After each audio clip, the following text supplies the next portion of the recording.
Hello guys, welcome to my channel. My name is Mohammed Abdul Aziz and आज हम देखने वाले हैं a different type of problem, overdraft problem. आज हम देखने वाले हैं ओवरड्राफ्ट। इसका ये बीआरएस चैप्टर का एक पार्ट है, एक डिफरेंट एक्सरसाइज है। अब तक हम जो प्रॉब्लम्स कर लेते आए थे वो फेवरेबल बैलेंस के प्रॉब्लम्स थे। अब जो हम करने वाले हैं वो अनफेवरेबल या ओवरड्राफ्ट के प्रॉब्लम्स रहते। ये करने से पहले आपको ये चीज़ समझना ज़रूरी है कि आपके पास रहता कैश बुक और पासबुक। कैश बुक जो है वो हमेशा डेबिट बैलेंस शो करता। अगर डेबिट बैलेंस शो कर रहा तो वो फेवरेबल बैलेंस है, लेकिन अगर cash book credit balance show कर रहा तो वो अनफेवरेबल बैलेंस रहता, यानी कि ओवरड्राफ्ट। ठीक है। और पासबुक हमेशा क्रेडिट बैलेंस शो करता। अगर क्रेडिट बैलेंस शो कर रहा तो वो फेवरेबल है, अगर डेबिट बैलेंस शो कर रहा तो वो अनफेवरेबल है, यानी कि ओवरड्राफ्ट। अब हम जो प्रॉब्लम्स करने वाले हैं वो ओवरड्राफ्ट अनफेवरेबल बैलेंस के प्रॉब्लम्स शुरू करने वाले हम करने के लिए। ठीक है। इसमें थोड़ा चेंज रहता। ये पहले तो ये याद रखना कि कैश बुक हमेशा डेबिट बैलेंस शो करता और पासबुक हमेशा क्रेडिट। अगर इन्हें डेबिट कर रहा तो इन्हें फेवरेबल है, इन्हें क्रेडिट कर रहा तो फेवरेबल है। अगर इन्हें credit cash book credit balance show कर रहा या पासबुक डेबिट बैलेंस शो कर रहा तो वो ओवरड्राफ्ट है, अनफेवरेबल प्रॉब्लम्स है वो। तो इसमें हमारे पास फॉर्मूला जो है हमारा बीआरएस प्रॉब्लम सॉल्व करने का कि जो आपको पासबुक उन्हें देता क्वेश्चन में, bank balance as on passbook या कैश बुक जो देता उन्हें, उसके ऑपोजिट बुक को आप फॉलो करते हुए प्रॉब्लम करने का रहता। लेकिन ओवरड्राफ्ट प्रॉब्लम्स में वैसा नहीं रहता, उसमें ये चेंज हो जाता। आपको जो बुक देता उन्हें ओवरड्राफ्ट एज ऑन, अगर एज ऑन पासबुक बोला तो आपको पासबुक को फॉलो करना रहता। कैश उसके ऑपोजिट बुक कैश बुक को फॉलो नहीं करना रहता, जो बुक उन्हें देता वो इस बुक को फॉलो करने का रहता। तो चलिए शुरू करेंगे। सबसे पहले यहाँ लिखेंगे क्वेश्चन नंबर। सो फ्रेंड्स, आपका फॉर्मेट हम ड्रॉ कर लिए। डेट नहीं रहता, पर्टिकुलर्स अमाउंट, बस इतना एक रहता है इसका फॉर्मेट। और हमारी फर्स्ट एंट्री क्या है, overdraft balance as per cash book. Question देख लीजिए एक बार, ये रहा स्क्रीन पर। इसमें उन्हें क्या बोल रहा, prepare bank reconciliation statement of PRG Rao and sons as on 31 March 2018। ये इसमें ने PRG राव एंड सन्स का BRS स्टेटमेंट BRS बनाओ बोला। तो चलिए शुरू करेंगे। सबसे पहले इसकी एंट्री है bank overdraft as per cash book. Bank overdraft as per cash book हो रहा है, यानी कि ओवरड्राफ्ट है। कभी कभी ओवरड्राफ्ट नहीं देता, उन्हें कंफ्यूज करने के लिए उन्हें ये देता कि cash book is showing credit balance या passbook is showing debit balance, ऐसा दे देता। तो आपको ये चीज़ याद रहना चाहिए कि कैश बुक हमेशा डेबिट बैलेंस शो करती तो वो फेवरेबल है, नहीं अगर क्रेडिट बैलेंस शो करी तो वो ओवरड्राफ्ट है। और पासबुक क्रेडिट बैलेंस शो करी तो फेवरेबल रहता, लेकिन अगर डेबिट बैलेंस शो कर रही तो वो ओवरड्राफ्ट है। ये चीज़ आपको याद रहना ज़रूरी रहता। तो आप आइडेंटिफाई कर सकते कि ये फेवरेबल प्रॉब्लम है या ओवरड्राफ्ट प्रॉब्लम है, नहीं तो ऐसे सीधा सीधा दे देता है कि ओवरड्राफ्ट हुआ। तो इसका अमाउंट है 14,500, इसका अमाउंट है ये। ठीक है। तो चलिए शुरू करेंगे। सबसे पहले cheque issued but not presented for payment. Cheque issue हुआ लेकिन पेमेंट प्रेजेंट नहीं हुआ उसका। ठीक है। तो चलिए इसका करेंगे।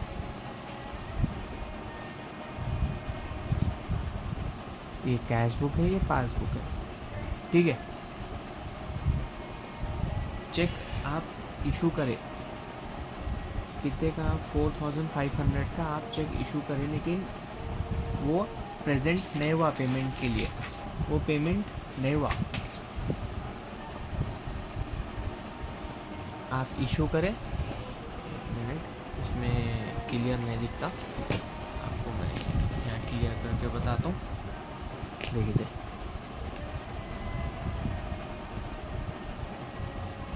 कैश बुक, पासबुक, आप 4500 का चेक इशू करें, लेकिन प्रेजेंट नहीं हुआ, वो पेमेंट उसका कंप्लीट नहीं हुआ।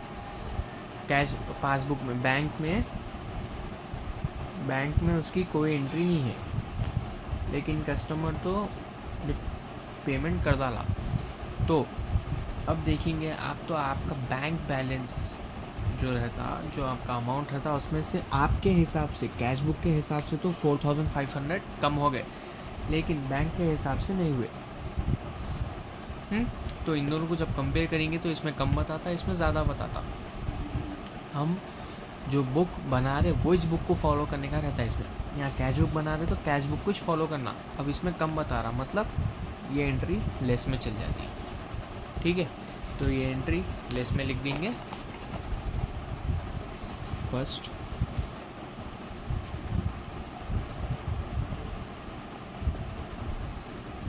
checks issued but not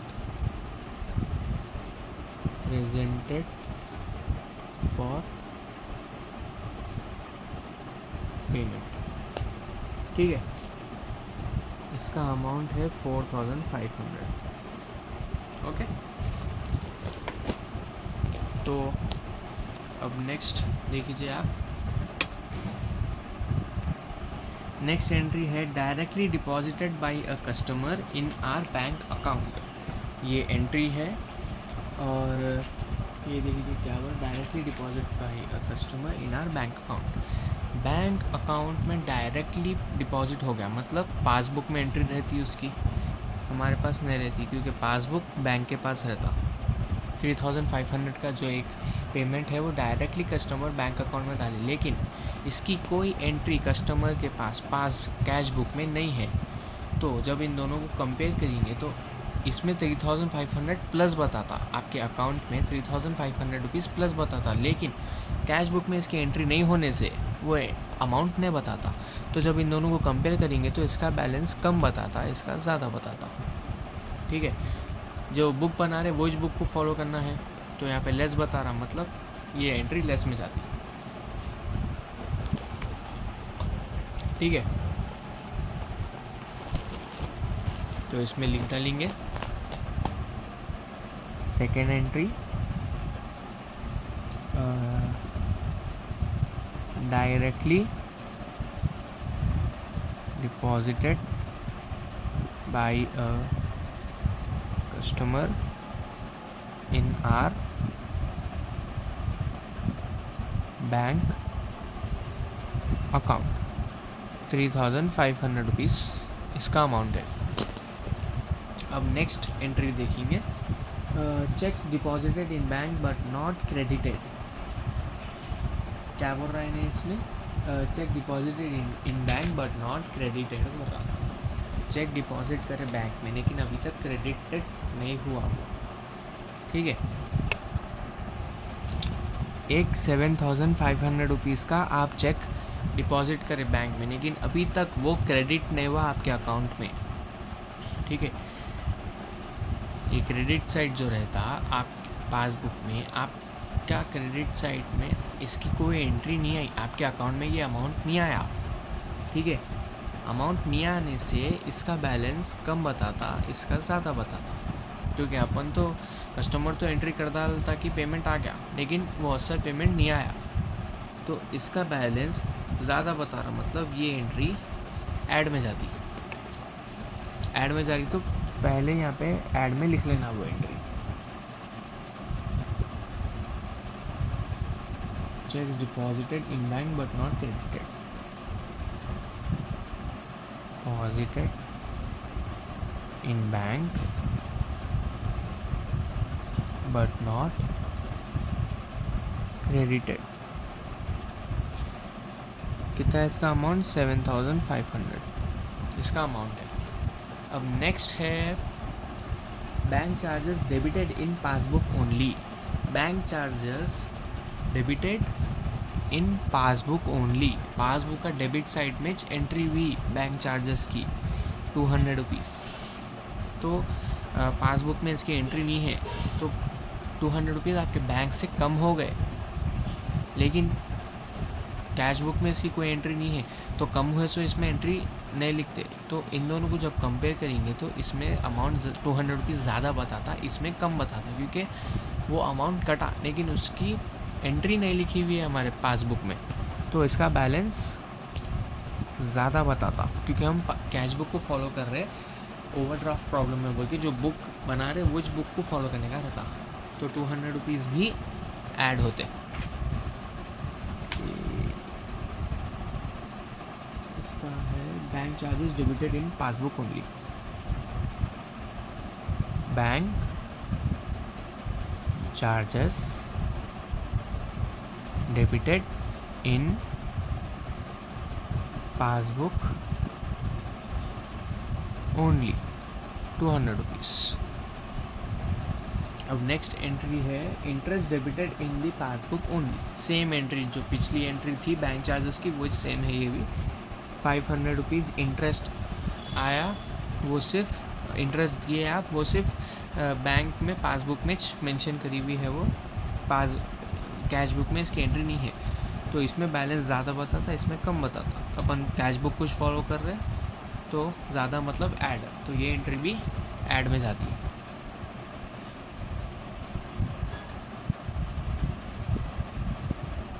interest debited in passbook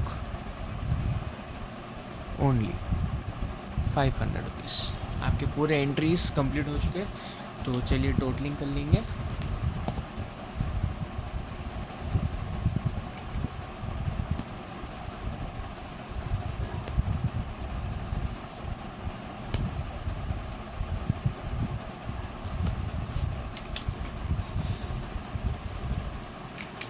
सबसे पहले ये पूरे का टोटल करेंगे, कितना हो रहा 7500 प्लस 200 प्लस 500 8200 रुपीज़, 8200। ठीक है, अब 14500 और 8200 को प्लस करना, सिर्फ फार्मूला चेंज होता, कैसा करना है वो चेंज नहीं होता, हर चीज़ बाकी की सेम ही करना रहता। बस अगर ओवरड्राफ्ट आए तो जो बुक बोल रहा वो इस बुक को फॉलो करने का रहता, बस उतना ही चेंज है, बाकी का पूरा प्रॉब्लम सेम करना। 8200 प्लस 14500 22,700 इसका अमाउंट आ रहा, 22,700। अब इन लोग का टोटल करेंगे 4500 प्लस 3500 8000 रुपीज़। 8000 इसमें से माइनस करना क्योंकि ये लेस का अमाउंट है। 8000 माइनस 22,700 14,700 आपका फाइनल अमाउंट है। तो अब इसको लिखना कैसा देखिए, क्योंकि bank balance as per passbook या कैश बुक में जो फेवरेबल बैलेंस की जो प्रॉब्लम्स करे उसमें तो नॉर्मली लिखते bank balance as per passbook लिखते ऑपोजिट बुक, इसमें भी वैसे ही लिखना, बस यहाँ पे लिखना overdraft balance as per passbook, लिखना ऑपोजिट बुक इच, लेकिन फॉलो करना सेम बुक को, किसमें ओवरड्राफ्ट प्रॉब्लम्स में, ऐसा करने का रहता। सो गाइस आज के लिए बस ये एक प्रॉब्लम ही। Hope you understand this problem, try to understand it well, please practice it. आप जितना इसको प्रैक्टिस करेंगे उतना आपको अच्छे से आता, उतना आप परफेक्ट होते हो इसमें। ओवरड्राफ्ट के और एक या दो प्रॉब्लम्स है वो मैं आगे के वीडियोस में बता दूँ, आज के लिए बस ये एक ही problem. Please share this video with your friends and family members, subscribe to my channel and thank you very much.